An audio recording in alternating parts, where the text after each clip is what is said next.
President Obama is back at the White House this morning after a week in the Middle East and Europe. Air Force One touched down Monday evening at Joint Base Andrews outside Washington. We spoke with the president yesterday in Germany in a wide-ranging interview. He had just announced 250 more American troops will go to Syria. They will help in the fight against ISIS, also known as ISIL. Us dismantling ISIL is a priority, and although we are not going to be sending ground troops in to fight, we are going to try to find out what works and then double down. And one of the things that's worked so far is us putting special forces in for training and advising of local forces, but also intelligence gathering. Let me pivot to China. Your Secretary of Defense has been in the region. How aggressive do you see the action in the South China Sea? And do you worry that they will cross some line in which you'll have to respond more aggressively? I've been consistent since I've been president in believing that a productive, candid relationship between the United States and China is vital, not just to our two countries, but to world peace and security. We're a lot better off with a China that feels confident. It's not a zero-sum game. It's not a zero-sum game. What is true, though, is that they have a tendency to view some of the immediate regional issues or disputes as a zero-sum game.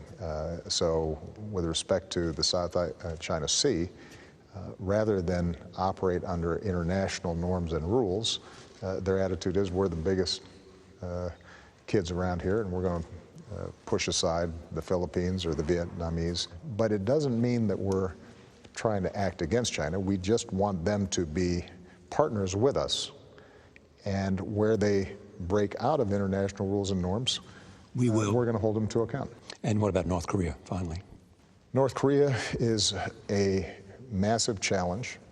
Our first priority is to protect the American people and our allies, the Republic of Korea, Japan, that are vulnerable to the provocative actions that North Korea is engaging in. They are erratic enough. Their leader is personally irresponsible enough that we don't want them getting close. But it's not something that lends itself to an easy solution.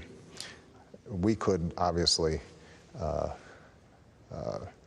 destroy North Korea with our arsenals, but aside from the humanitarian costs of that, they are right next door to our vital ally, Republic of Korea. One of the things that we have been doing is spending a lot more time positioning our missile defense systems so that even as we try to resolve the underlying problem of nuclear development inside of North Korea, we're also setting up a shield that can at least block the relatively low-level threats that they're posing right now. That seems like a little bit of news there. They're setting up a shield. Indeed, it is. The interesting thing, too, about the new announcement, 250 troops going in, special forces, I said to him, what's the strategy here? And he talked about what they were doing, how important it was for them to be there because of people who are coming in and out of Raqqa. He also then, when I said to him, do they have, are they given the right to search and destroy? And he said, I won't talk about that. But in Iraq, the Secretary of Defense has said specifically special forces do have that right. Rules of engagement. That's an important point, very important point.